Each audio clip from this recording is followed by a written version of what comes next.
Namo tassa bhagavato arahato samma sambuddhassa. Namo tassa bhagavato arahato samma sambuddhassa. Namo tassa bhagavato arahato samma sambuddhassa.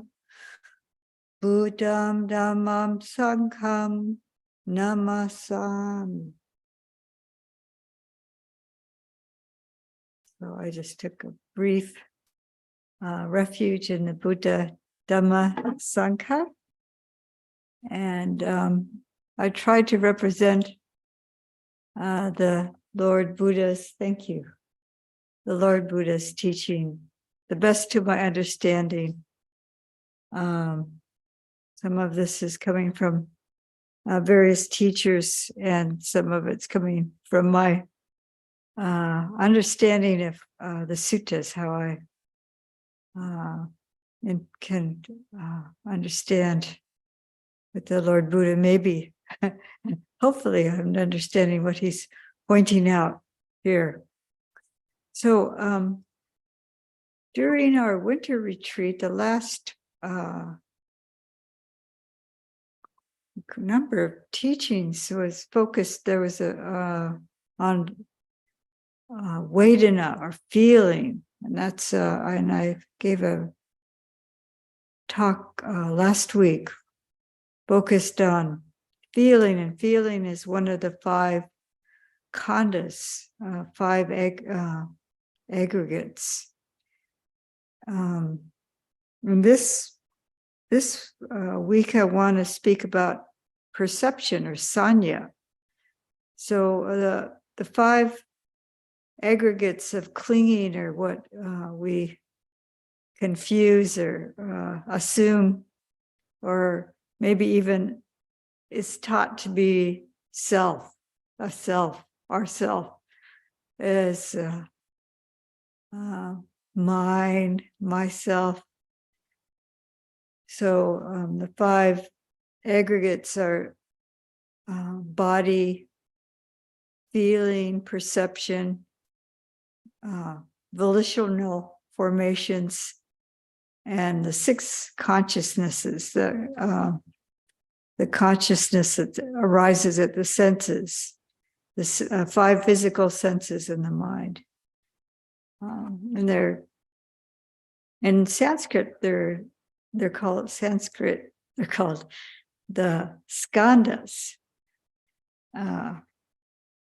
And they're translated, each khandha has a maybe slightly different translation depending on the translator. But perception is the third of the five aggregates, and it's one of the mental components. There's four mental components and one physical component. And the physical component, of course, is the body, and that's rupa. And Vedana is the Pali for feeling, Vedana, Sanya. I'll be talking about both Sanya and Vedana.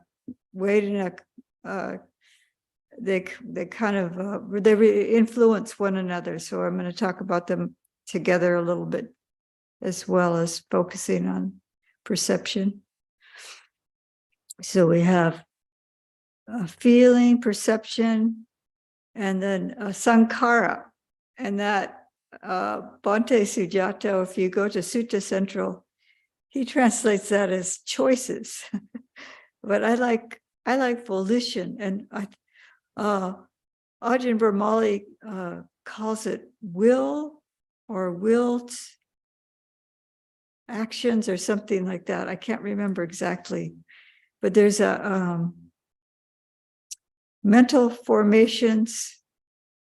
Sankhara has a lot of different nuances to it, and we're we're not going to get into Sankara tonight, but I just wanted to say, if you're familiar with some other translation of Sankara, I'm trying to cover that so you can cue into it from your past exposure to these concepts. So then, and then consciousness, which is a consciousness at the sense gates, and we will touch on those because that's related to perception. They're all interconnected. They're all, and that's what part of how they're aggregates. There's not only like a aggregate in each of the 5 aggregates, or they're each a collection of. I heard a Tibetan Lama talking about the transient collection.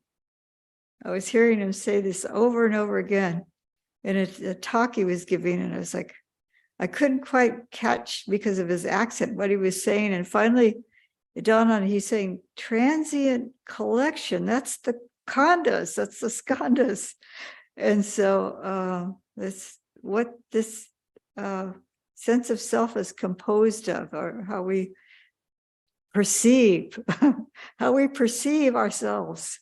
So Sanya, as I was saying, is what perceives. That's the mental component that's perceiving, and how it acts is it. One description is that it marks things. So we see an object and we're aware of it. The awareness goes to that object, and the perception, we see characteristics in the object, and then we mark it as something. But I'll get into that more. So it recognizes, the perception recognizes our objects of perception. There's so then it can be recognized in the future.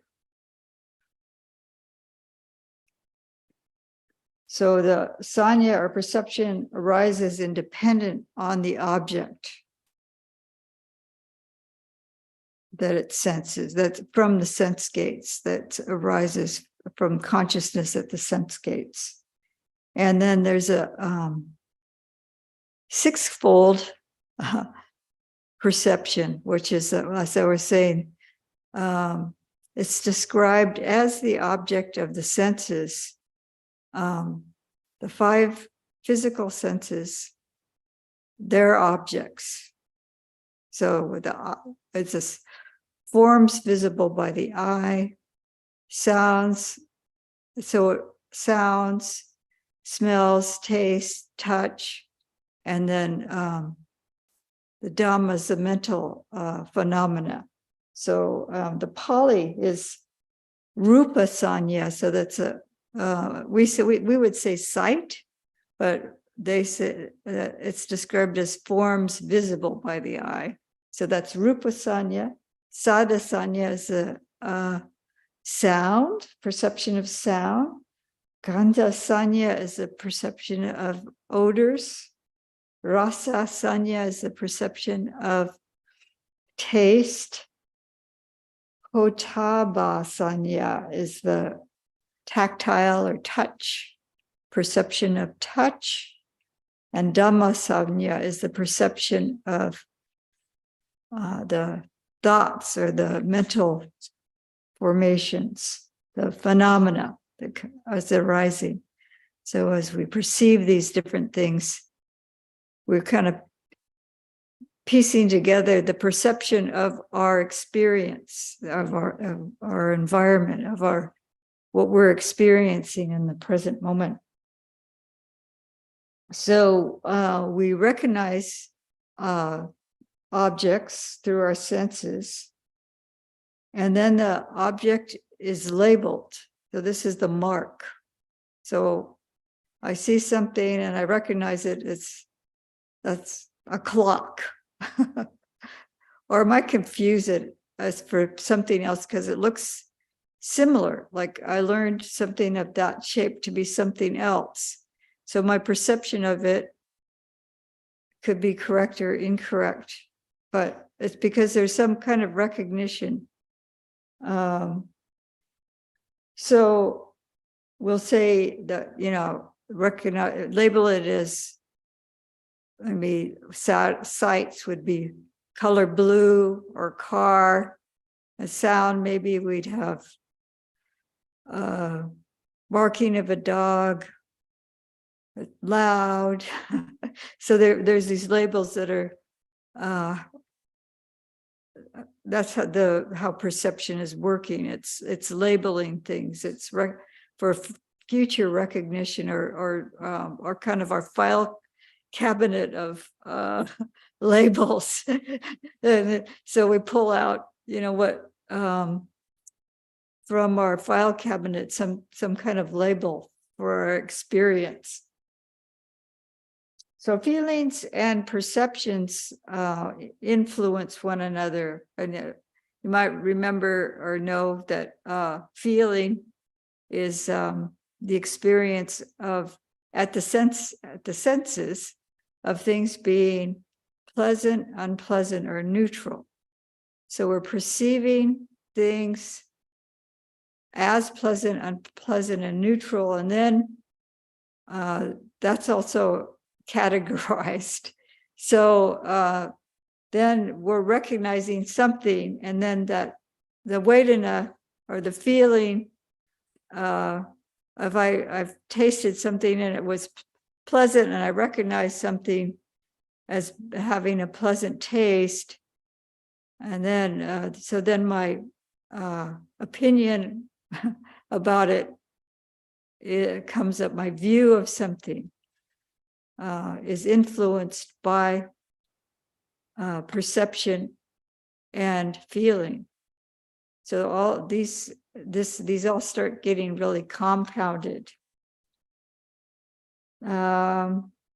So we need perception to be able to operate in the world, to survive in the world. It's actually, an important function of the mind, to be able to operate in the world. And as a child, we learn these perceptions. We, like, I don't know if anyone's raised, probably a number of you have raised children, but I remember just, I would go through with my child, and I have a son, and like I would say, blue, blue, or cat, cat.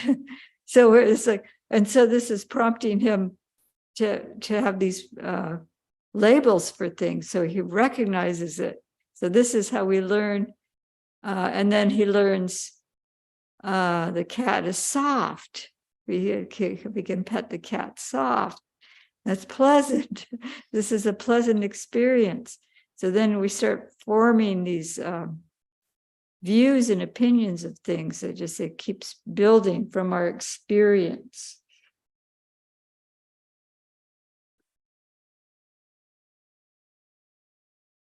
But so they're conditioned and dependently arisen. They depend on the objects, but they're also impermanent, and they're also there's anicca and dukkha. They're impermanent and suffering, and they're subjective and relative. It's always changing and relative to what's going on.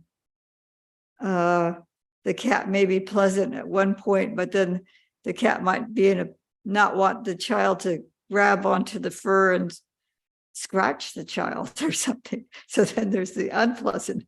So it's all changing. It's all relative and dependent on the object of the senses.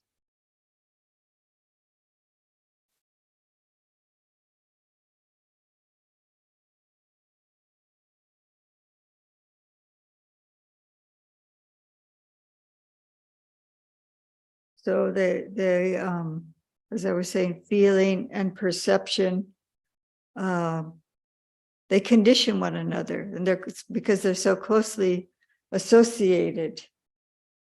And then they influence our likes and dislikes, which influences our views. And then we might start getting fixed views about things. And then they reinforce one another. And then we're likely to notice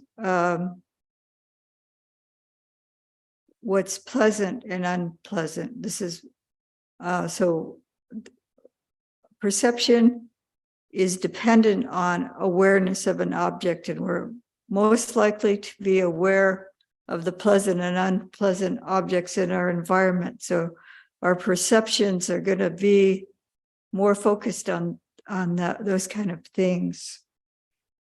And that really influences our views of the world.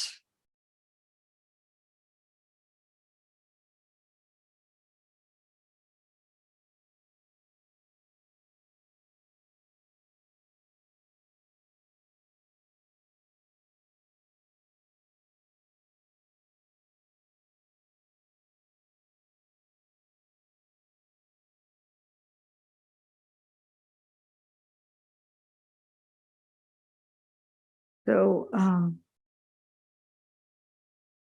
why this is all important is I had mentioned that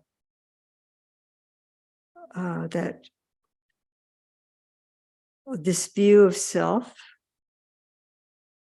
and how we're always seeking out, we would be seeking out what's more pleasurable and avoiding what's unpleasant. And how we're always constructing a self around these aggregates. So these aggregates, it's hard to separate them out.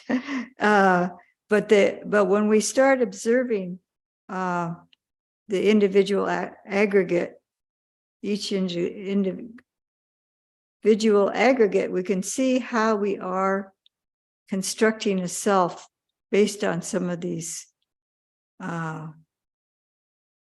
misconceptions, misperceptions.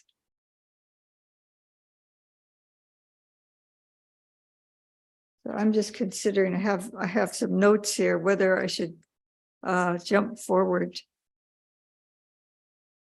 I think I will, actually, because I want to speak a little bit more about this, because they're conditioned, our perceptions are conditioned, and bringing our awareness to the perceptions helps us to have an influence on them, rather than just kind of being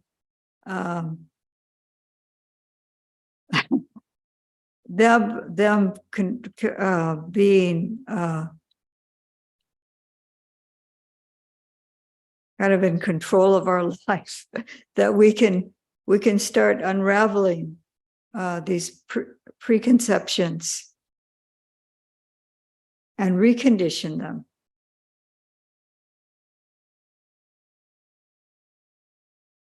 So then the Buddhist teaching, there's a simile, and the Buddha talks about perceptions in the poem or simile.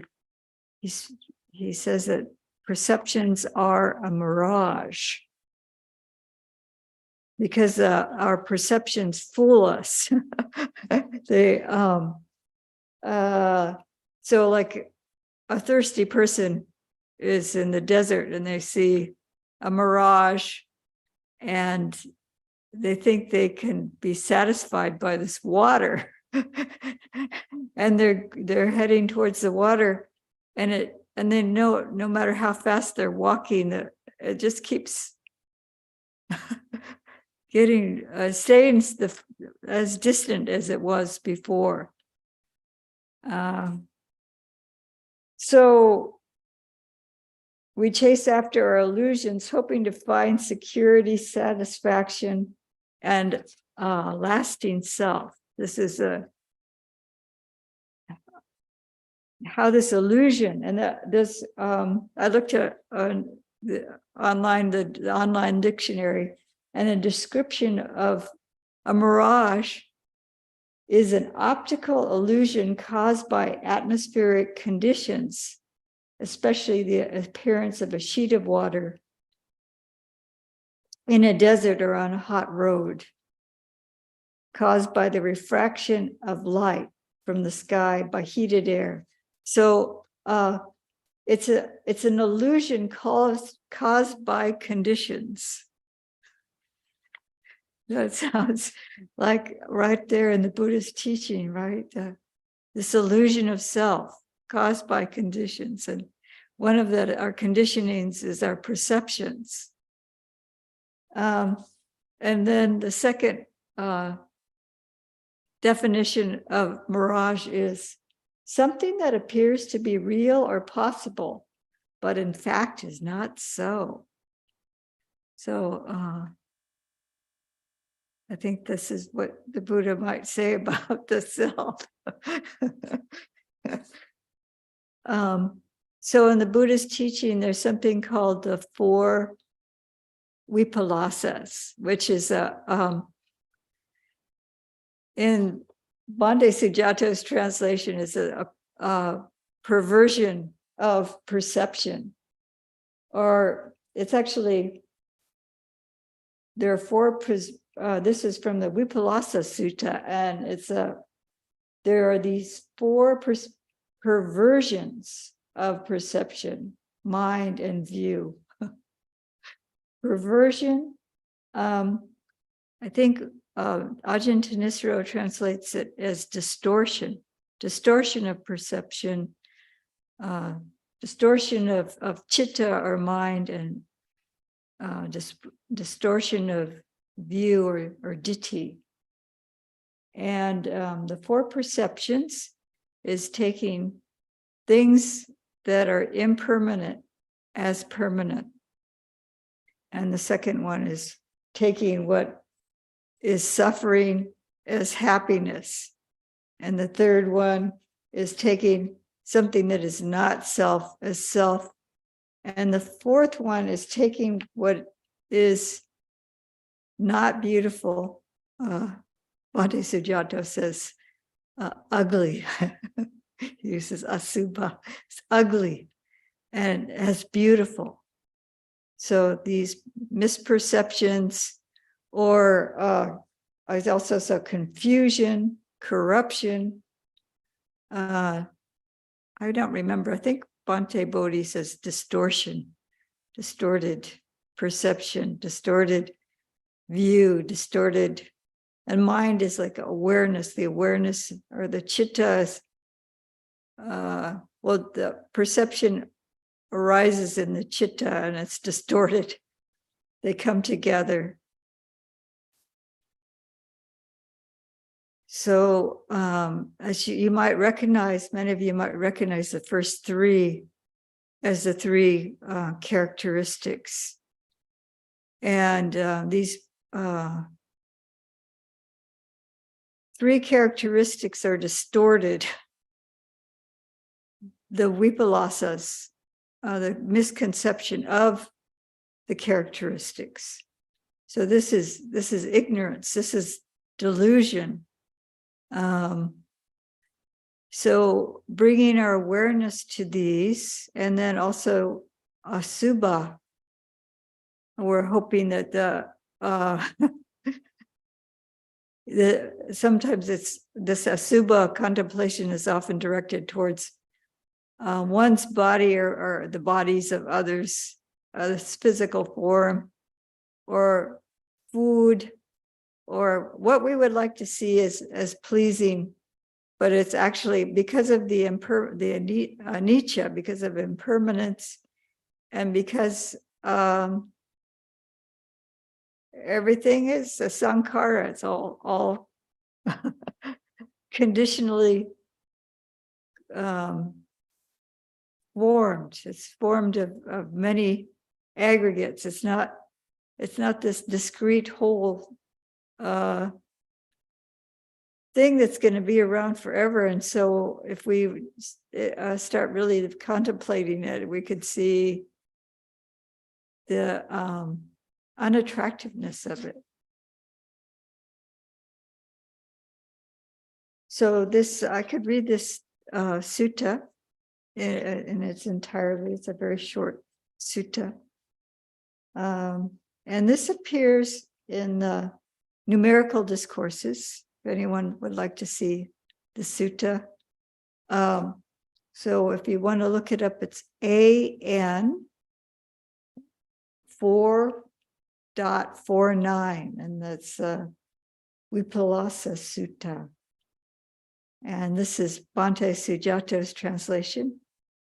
Mendicants, there are these 4 perversions of perception, mind, and views. What for? Taking impermanence as permanent, taking suffering as happiness, taking not self as self, taking ugliness as beauty. These are the 4 perversions of perception, mind, and view. So you might want to remember the word distortion too, if that seems distorted view, distorted perception, and distortion of, it says mind, chitta.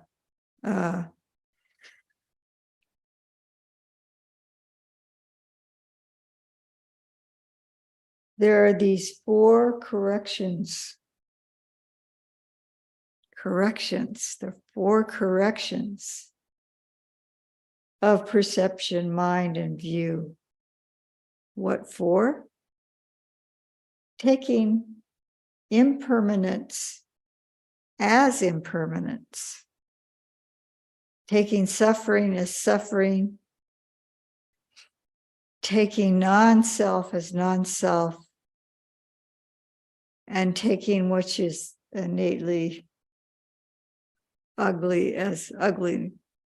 He says, taking ugliness as ugliness.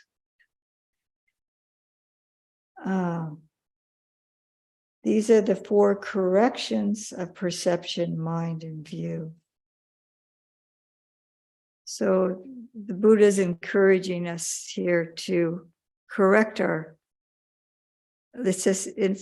we have view, our view of things, our perception of things, and the mental state that's holding all of that.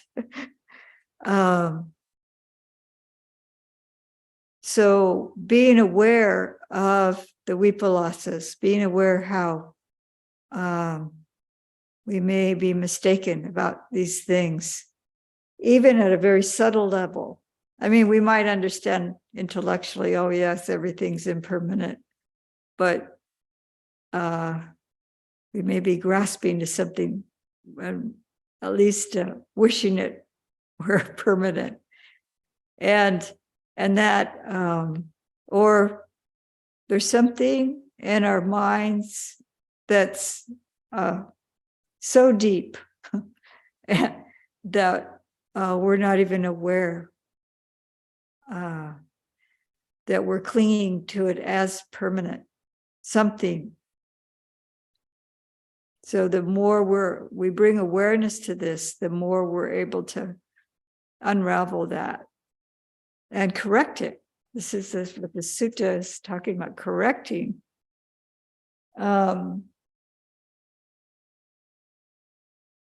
So these perceptions are starting out with misperception and seeing them clearly, and then understanding. If we have faith in the Buddhist teaching, this is the next. This is the next sutta I have here, and this is also this is called perception, and it's in the connected discourses. It's SN 25.6, and that's It's just called perception. It must be Sanya Sutta, I think is the Pali. And so here's Bhante Sujata's translation again. And he says, mendicants, perception of sights is impermanent, decaying, perishing.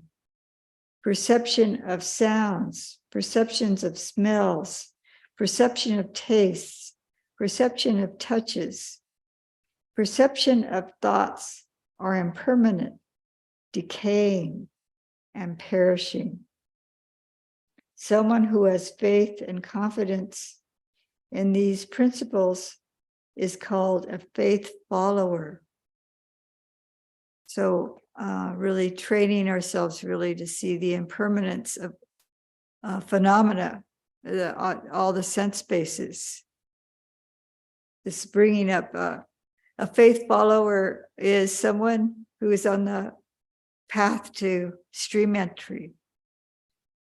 So this brings up confidence in the Buddha's teaching when we really see really the discrete impermanence of things. So this is uprooting one of the vipalasas of things being permanent.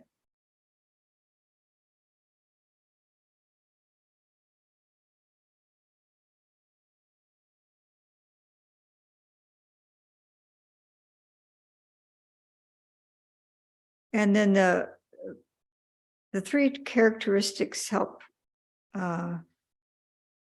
If we get an understanding of one of the characteristics clearly, it helps with the dismantling of the other vipalasas, the other distortions of view, distortions of perception. So I'm going to end with this this extract from another sutta, and it has the simile of the mirage in it. So this is it's about the five khandhas, but I'm just taking the introduction with only the perception, the khandha of perception, and this is in the connected discourses again as SN 22.95, and this is called lump of foam, and this also appears in the Dhammapada. It appears in the Dhammapada, but it's a little more abbreviated. This is, but if you want to see the whole sutta, you can look it up online, or if you have a hard copy, you can look it up. So this is the sutta, starting with perception. Suppose that in the last month of the summer at noon, a shimmering mirage appears, and a person with good eyesight would see it and contemplate it, examining it carefully, and it would appear to them as completely void, hollow, and insubstantial. For what substance could be there in a mirage? So instead of being fooled by the mirage, he or she or they are carefully looking at this mirage. They're examining it carefully, contemplating it. Now they're seeing it as it is. They're seeing it for what it is, not what we would hope it would be if we're thirsty. Oh, I hope that I would want that to be, that's going crazy and convincing ourselves that, yes, this is something substantial and this is something that's going to satisfy my thirst. So instead, they're pondering it carefully.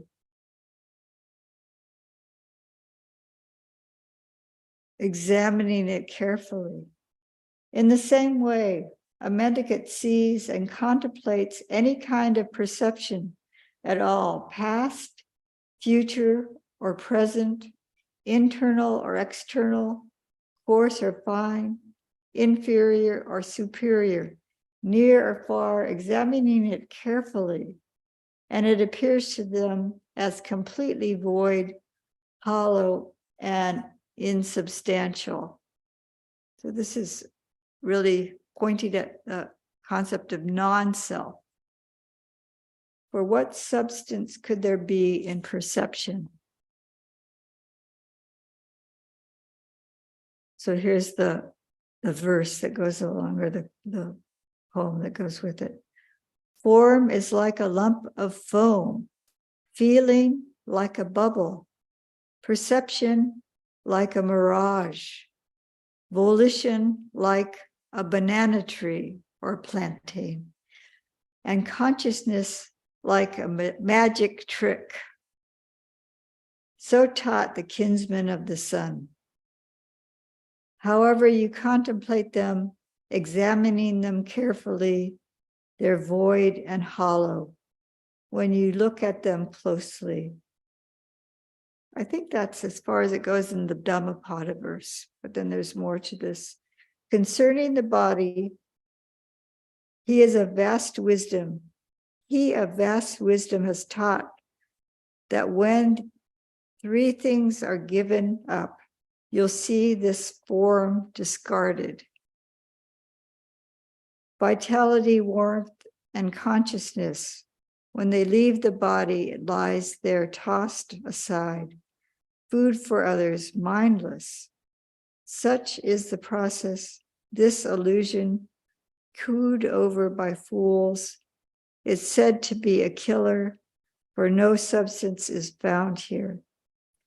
An energetic mendicant should examine the aggregates like this, with situational awareness and mindfulness, whether by day or by night.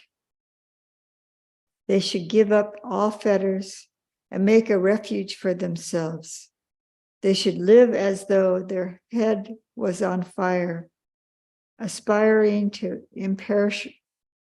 the imperishable state.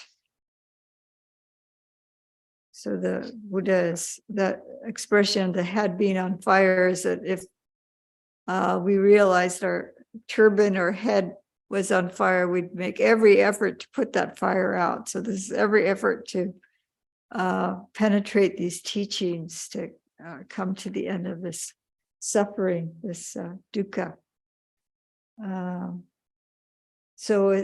This examining and seeing for ourselves and seeing things clearly.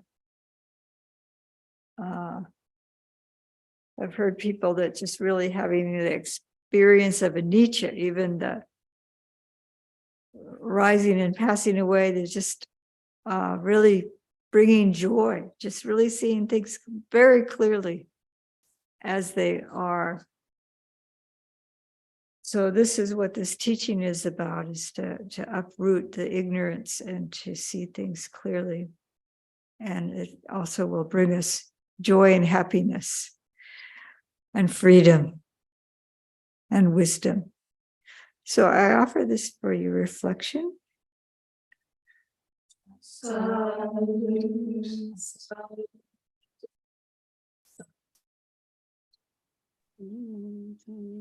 And I don't know how we can do this gracefully, but I would like to invite Ayasobana. Oh, she's willing to get up, move her chair, move the mic, move the camera. You can twist the camera. You want to twist around? She has the. Oh, that's not going to work.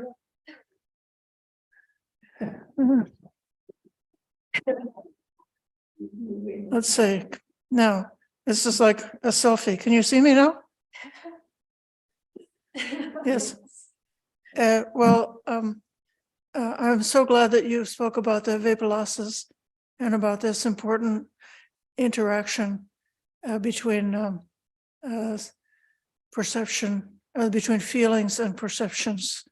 How, oh, by the way, I was on a retreat for 4 months in the forest, preceded by a 1-month visit to South Carolina. I'm so grateful to Dhammadharini for supporting me during that time, and to all the people who are the supporters of our Sangha in making it possible for me to spend so long a time in not having to speak. I never had to open my mouth and speak during this whole 4 months, except before the meal to give my blessings to the people who are supporting and helping. The only thing I could add to Sivijana's very helpful talk is a kind of a preliminary step that if there's a strong feeling, let's say like a resentment, then the perceptions can be biased in a way that creates a lot of dukkha, a lot of churning and suffering, and building up distorted views that are just taking us farther and farther away from where we want to be. So then to go from hostile feeling tone to finding a way to see, well, it's just the way it is, how, like something with patient acceptance, or something that understanding that that situation is not really aimed at me, you know, and to replace, for example, replacing resentment with compassion, replacing a strong negative feeling with a more of a moderate or more pleasant kind of a feeling. And then there's sort of a further step beyond that of becoming very objective and very neutral. But I just think it's helpful. Sometimes you can't go from being caught up with strong feelings to being completely objective and seeing things clearly without that intermediate step of having the practice of kindness to bringing out some, making the feelings become more soft and more pleasant. Yeah. And then we can become very objective about it afterwards. So thank you. I'm happy to see everybody, and I'll be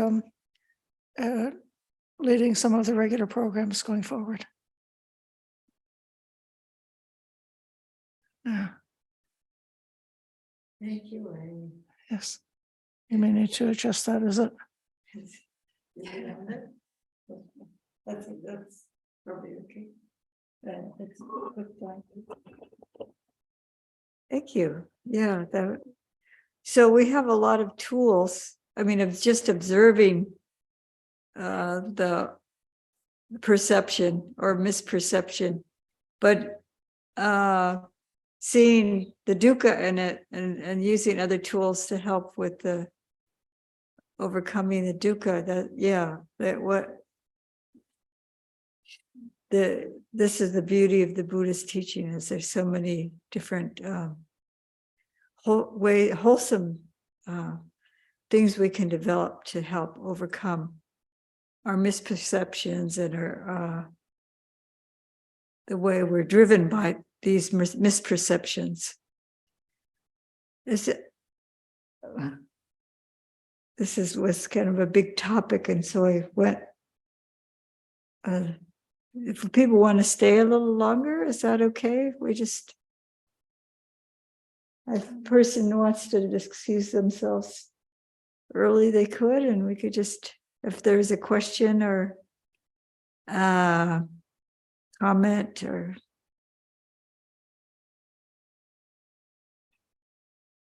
we could end if everyone's satisfied they have enough to work with the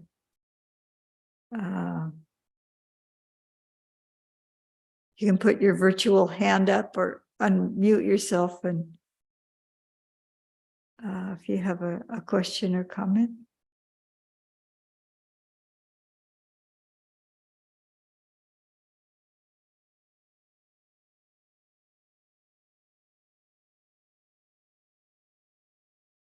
Looks like everyone's happy to be quiet and flotsam. Is that another word for foam? Like the flotsam is something that's carried on the water, like a lump, lump of foam. I don't know if that's why the